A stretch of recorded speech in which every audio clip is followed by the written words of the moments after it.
Hello मेरे प्यारे दोस्तों, तो एक बार फिर से स्वागत है आपका अपने यूट्यूब चैनल वक्स वंडर में। आज हम बात करने वाले हैं राजभाषा से रिलेटेड इंपॉर्टेंट क्वेश्चन के बारे में।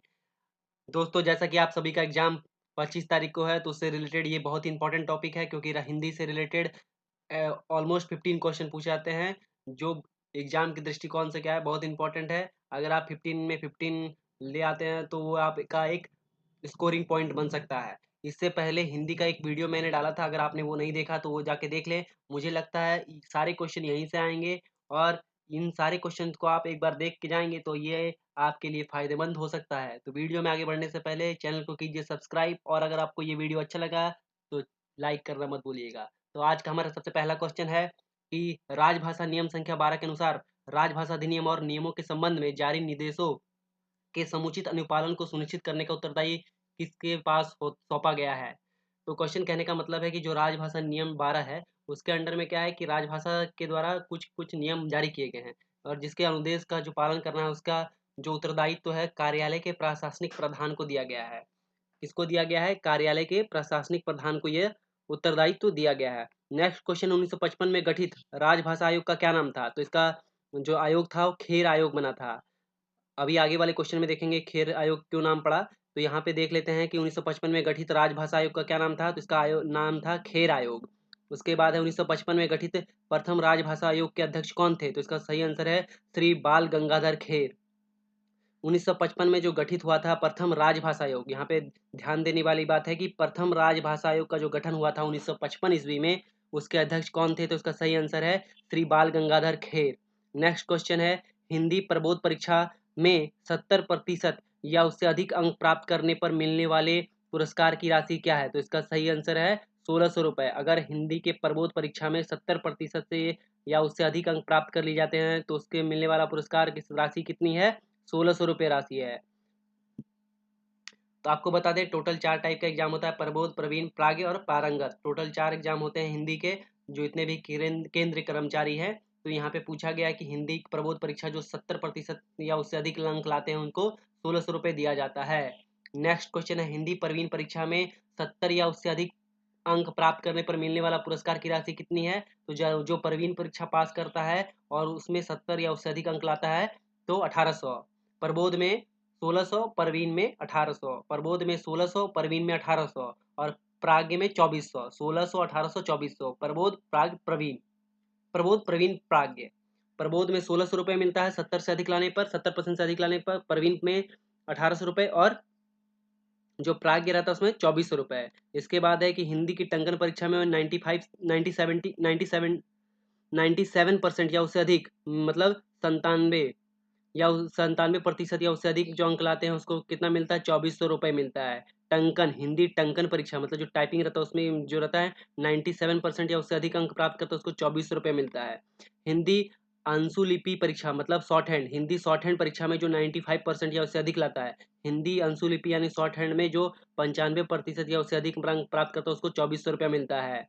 उसके बाद आता है, अगर कोई निजी प्रयत्नों से हिंदी प्रबोध परीक्षा उत्तीर्ण करता है, तो उसे एक मुश्त पुरस्कार की राशि कितनी मिलती है? तो इसका सही आंसर है 1600 रुपये। इसका सही आंसर क्या है? 1600 रुपये है। उसके बाद है, हिंदी के प्रयोग के लिए वर्ष 2019-20 के वार्षिक कार्यक्रम के अनुसार जो शहडोल में जो रेल क्षेत्र था, उसमें दक्षिण पूर्व मध्य रेलवे में जा, तो कितने प्रतिशत मूल हिंदी पत्र भेजा जाना था? तो इसका सही आंसर है 100%। आपको बता दें कि जो क क्षेत्र से ख क्षेत्र के बीच में जितना भी पत्रकारिता होनी है, उसका लक्ष्य रखा गया है 100%, और जो क क्षेत्र से ग क्षेत्र में रखा, उसका अभी रखा गया है 65%। नेक्स्ट क्वेश्चन है, निजी प्रतिनिधियों से हिंदी प्राज्ञ परीक्षा उत्तीर्ण करने पर कितना मिलेगा? 2400। प्रबोध परीक्षा, निजी प्रतिनिधियों से प्रबोध परीक्षा मिलने पर 1600। निजी प्रतिनिधियों से हिंदी प्राज्ञ परीक्षा उत्तीर्ण करने पर 2400 रुपये। निजी प्रतिनिधियों से हिंदी टंकन परीक्षा उत्तीर्ण करने पर 1600 रुपये दिया जाएगा। उसके बाद नेक्स्ट क्वेश्चन है, निजी प्रयत्नों से हिंदी अंशुलिपि परीक्षा पत्र उत्तीर्ण करने के से एकमुश्त पुरस्कार की राशि जो है 3000।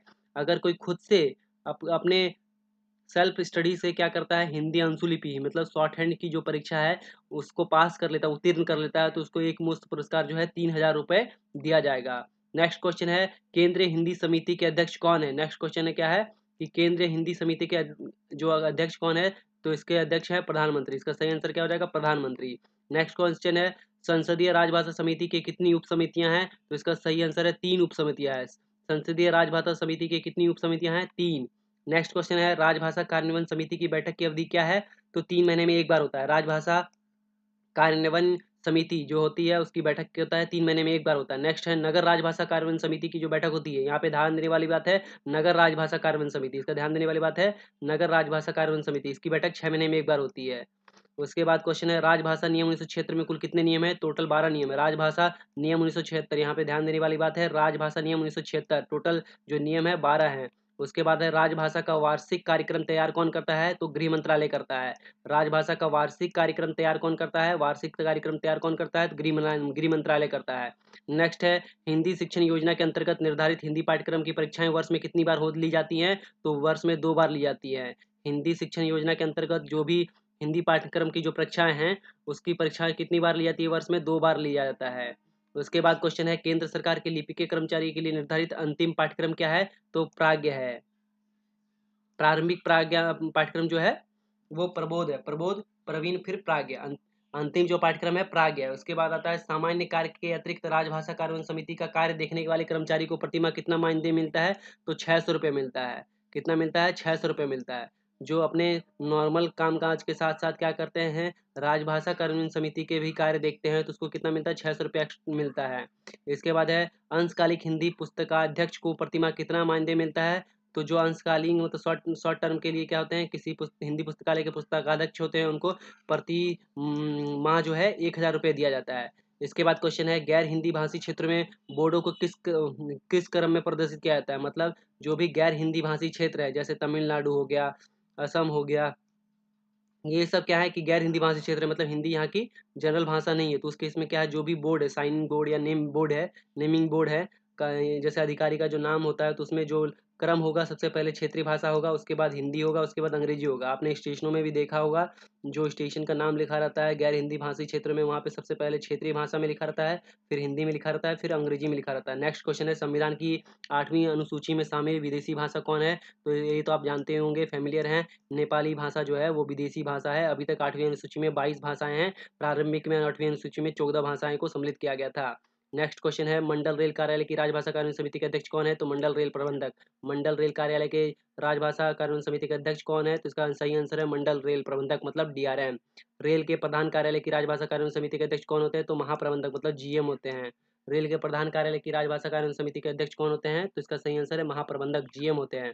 उसके बाद आता है राजभाषा अधिनियम 1963 में कितनी धारा हैं? तो 9 धाराएं। इसमें ध्यान देने वाली बात है राजभाषा अधिनियम 1963 इसमें कितनी धाराओं की बात की गई है? तो इसका सही आंसर है 9 है। इसका सही आंसर कितना है? 9 है। और यहाँ पे हमने देखा था कि राजभाषा नियम 1976, यहाँ पे नियम राजभाषा नियम 1976 की बात की गई है तो टोटल कितने नियम है? 12। और यहाँ पे बात की गई है राजभाषा अधिनियम की बात की गई है और इसमें धाराओं की बात की गई है। राजभाषा अधिनियम की धारा 1963 जो हुआ था उसमें टोटल 9 धाराएं कितनी है? टोटल 9 धाराएं हैं। उसके बाद आता है राजभाषा अधिनियम 1963 की किस धारा के अंतर्गत केंद्र सरकार को राजभाषा संबंधित नियम बनाने की शक्ति दी गई है? कौन सी अधिनियम के तहत जो है केंद्र सरकार को राजभाषा संबंधित नियम बनाने की शक्ति है? तो धारा संख्या 8, धारा संख्या के 8 के अनुसार क्या है? राजभाषा अधिनियम 1963 के तहत केंद्र सरकार को राजभाषा संबंधित नियम बनाने की शक्ति दी गई है। नेक्स्ट और बहुत इंपॉर्टेंट सवाल है, ये जनरली पूछा ही जाता है। दोस्तों अगर ये आपको वीडियो अच्छा लग रहा हो तो इसको लाइक करना मत भूलिएगा और चैनल को सब्सक्राइब जरूर कर लीजिएगा ताकि आपको लेटेस्ट नोटिफिकेशन मिलता रहे। बढ़ते हैं नेक्स्ट क्वेश्चन की तरफ। हमारा नेक्स्ट क्वेश्चन बहुत इंपॉर्टेंट है जिसमें पूछा गया है कि तकनीकी रेल विषयों पर हिंदी में मौलिक पुस्तकें लिखने के लिए चालू की गई योजना कौन सी है? मतलब जो भी रेलवे से रिलेटेड टेक्निकल सब्जेक्ट्स हैं उसमें हिंदी में जो भी पुस्तकें लिखी जाएगी उसके लिए उसे पुरस्कार दिया जाएगा लाल बहादुर शास्त्री तकनीकी मौलिक पुस्तक लेखन पुरस्कार योजना। इसका सही आंसर है लाल बहादुर शास्त्री की तकनीकी मौलिक पुस्तक लेखन पुरस्कार योजना। नेक्स्ट है मौलिक कथा कहानी संग्रह एवं उपन्यास लेखन हेतु चलाई गई योजना का नाम क्या है? तो उसका सही आंसर है मुंशी प्रेमचंद। यहाँ पे ध्यान देने वाली बात क्या है? मौलिक कथा और कहानी संग्रह या उपन्यास, तो इसके लिए कौन सी योजना चलाई जा रही है? इसका सही आंसर है मुंशी प्रेमचंद योजना। उसके बाद आता है मौलिक काव्य गजल हेतु चलाई जाने वाली योजना का नाम क्या है? मैथिली शरण गुप्त पुरस्कार योजना। मैथिली शरण गुप्त पुरस्कार योजना। जो भी कहानी काव्य होगा, कहानी लेखक उपन्यास होगा उसके लिए मुंशी प्रेमचंद्र, और जो भी काव्य गजल होगा उसके लिए मैथिली शरण गुप्त। काव्य गजल मैथिली शरण गुप्त पुरस्कार योजना, काव्य या गजल इसके लिए मैथिली शरण गुप्त पुरस्कार योजना। उसके बाद आता है राजभाषा नियम 1976 के नियम के किस नियम के अंतर्गत क्या है, कर्मचारी फाइल पर टिप्पणी या कार्यवत हिंदी या अंग्रेजी में लिख सकता है, तो उसका नियम संख्या 8(1) में लिखा गया है। राजभाषा नियम संख्या 8(1) में लिया गया है।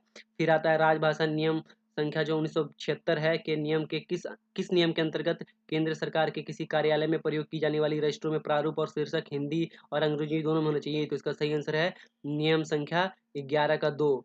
नियम संख्या 11(2) के अनुसार क्या है, किसी भी रजिस्टर का के प्रारूप या शीर्षक क्या होने चाहिए, हिंदी और अंग्रेजी दोनों में होने चाहिए। किसी रजिस्टर के प्रारूप का जो शीर्षक होगा हिंदी या अंग्रेजी में होना चाहिए, इसका लिखा हुआ है नियम संख्या 11(2) में। उसके बाद आता है रेलों की हिंदी पत्रिकाओं में प्रकाशित मौलिक लेखक कहानी नाटक की रचनाओं को दिए जाने वाले मानदेय की राशि कितनी है, 1000 रुपये। उसके बाद आता है रेलों की हिंदी पत्रिकाओं में प्रकाशित मौलिक कविता पुस्तक की समीक्षा रचनाकारों को दिए जाने वाला मानदेय कितना है, 400 रुपये। मतलब जो रेलवे की जितनी जो हिंदी पत्रिकाएं निकलती है उसमें जो प्रकाशित मौलिक कविता या पुस्तक होती है उसके रचनाकारों को क्या दिया जाता है, 400 रुपये मानदेय राशि दी जाती है। उसके बाद क्वेश्चन है रेलों की हिंदी पत्रिकाओं में प्रकाशित मौलिक कार्टून, जितने भी कार्टून होते हैं या चित्र होते हैं उसके लिए कार्टूनिस्ट या चित्रकार को कितना दिया जाता है, 300 रुपया महीना दिया जाता है। अगर कहानी लिखेंगे या नाटक लिखेंगे उसको 1000, कविता लिखेंगे 400 और कार्टून बनाएंगे तो 300 रुपये। ये अलग अलग मानदेय हैं। उसके बाद है रेलवे बोर्ड राजभाषा कानून समिति के अध्यक्ष कौन है, तो इसका सही आंसर है अध्यक्ष railway board, chairman of railway board. इसका सही आंसर है अध्यक्ष railway board, chairman of railway board. उसके बाद है रेलवे बोर्ड में राजभाषा कानून समिति के सदस्य सचिव कौन होते हैं, तो इसका सही आंसर है निदेशक राजभाषा। रेलवे बोर्ड के राजभाषा कानून समिति के सदस्य सचिव कौन होते हैं, तो इसका सही आंसर है निदेशक राजभाषा। तो हिंदी में कार्य साधक ज्ञान रखने वाले, तो दोस्तों बढ़ते हैं अगले क्वेश्चन की तरफ। अगला क्वेश्चन है हिंदी में कार्य साधक ज्ञान रखने वाले कर्मचारी या अधिकारी किसी दस्तावेज के अंग्रेजी अनुवाद की मांग तभी कर सकेगा जब वो दस्तावेज डैश प्रकृति का हो, तो इसका सही आंसर है विधिक या फिर तकनीकी, मतलब लीगल या फिर टेक्निकल टाइप का डॉक्यूमेंट हो तो उस केस में ही क्या कर सकता है, कोई अधिकारी या कर्मचारी क्या कर सकता है, उसका अंग्रेजी अनुवाद मांग सकता है। नेक्स्ट क्वेश्चन है राजभाषा अधिनियम की धारा 3(3) के अनुपालन का दायित्व किसको सौंपा गया है, तो इसका सही आंसर है ऐसे दस्तावेज का पर हस्ताक्षर करने वाले अधिकारी को।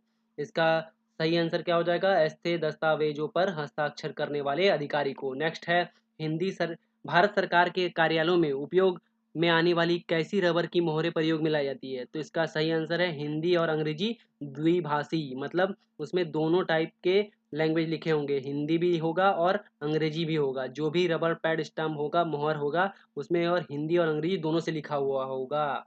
उसके बाद क्या है हिंदी में प्राप्त 100% पत्रों के उत्तर किस भाषा में दिए जाने चाहिए, तो उसका आंसर है हिंदी में ही। जो भी पत्र प्राप्त होंगे उनका जो उत्तर क्या है, हिंदी में ही दिया जाना चाहिए। नेक्स्ट क्वेश्चन है अंग्रेजी से हिंदी अनुवाद के लिए राजभाषा विभाग गृह मंत्रालय की वेबसाइट पर उपलब्ध सॉफ्टवेयर का नाम क्या है, मंत्र है। मंत्र भी एक क्या है, एक सॉफ्टवेयर है जो क्या करता है अंग्रेजी से हिंदी अनुवाद करता है। अभी हम लोगों ने देखा कि कंठस्थ भी क्या है, एक वेबसाइट है, एक सॉफ्टवेयर है। कंठस्थ भी क्या है, एक सॉफ्टवेयर है। कंठस्थ क्या है, कंठस्थ क्या है, एक सॉफ्टवेयर है जो क्या करता है हिंदी अंग्रेजी से हिंदी का अनुवाद करता है। उसी तरह क्या है मंत्र भी है, मंत्र भी सेम टाइप का है। नेक्स्ट क्वेश्चन है भारत की भाषाओं के माध्यम से हिंदी सीखने के लिए उपलब्ध सॉफ्टवेयर का क्या नाम है, तो इसका सही आंसर है लीला। इसका सही आंसर है लीला। नेक्स्ट क्वेश्चन है हिंदी स्पीच को हिंदी टेक्स्ट में बदलने के लिए संबंधित सॉफ्टवेयर का नाम क्या है, श्रुति लेखन राजभाषा। जो भी आप हिंदी में बोलते हैं उसको क्या करता है हिंदी टेक्स्ट में बदल देता है, उस सॉफ्टवेयर का नाम क्या है, श्रुति लेखन राजभाषा। नेक्स्ट है हिंदी टेक्स्ट को हिंदी स्पीच में बदलने वाले सॉफ्टवेयर का क्या नाम है, प्रवाचक राजभाषा। इसका सही आंसर क्या होगा, प्रवाचक राजभाषा। जो हिंदी सुन के हिंदी टेक्स्ट कन्वर्ट कर दे वो है क्या है, श्रुति लेखन राजभाषा, और जो हिंदी टेक्स्ट को हिंदी स्पीच में बदल दे वो क्या है, प्रवाचक राजभाषा। नेक्स्ट क्वेश्चन है हिंदी के प्रयोग के लिए वर्ष 1920 में जो वार्षिक कार्यक्रम के अनुसार क क्षेत्र से क क्षेत्र के बीच में जो हिंदी की जो मूल पत्राचार होनी थी वो कितनी है, वो ये 100% है। कितना है, 100% है। उसके बाद ये सारे हिंदी से 19-20 से रिलेटेड, तो ये उतना रिलेवेंट नहीं है। तो आगे देखते हैं हम अपना नेक्स्ट क्वेश्चन। उसके बाद क्वेश्चन आता है कि निम्नलिखित में से कौन सा प्रलेख राजभाषा अधिनियम 1963 की धारा 3(3) के अंतर्गत शामिल नहीं की गई, तो अभ्यावेदन। जो अभ्यावेदन जो है उसको 1963 की धारा 3(3) के अंतर्गत राजभाषा प्रलेख में शामिल नहीं किया गया है। उसके बाद क्या है, निम्नलिखित में से किसमें केवल एक भाषा का प्रयोग किया जाता है? तो इसका सही आंसर है टिप्पणी। जो भी टिप्पणी देना है, जो भी कमेंट्स देना है, उसको जो भी कमेंट देना उसके उसके लिए क्या है, केवल एक भाषा का प्रयोग किया जाता है। किसका प्रयोग किया जाता है? केवल एक भाषा का प्रयोग किया जाता है। उसके बाद है, किस क्षेत्र के गंतव्य के पास पीटीओ में को अंग्रेजी में बनाए रखा जाता है? तो क्या है? तो थैंक यू दोस्तों, मिलते हैं नेक्स्ट वीडियो में। तब तक के लिए धन्यवाद।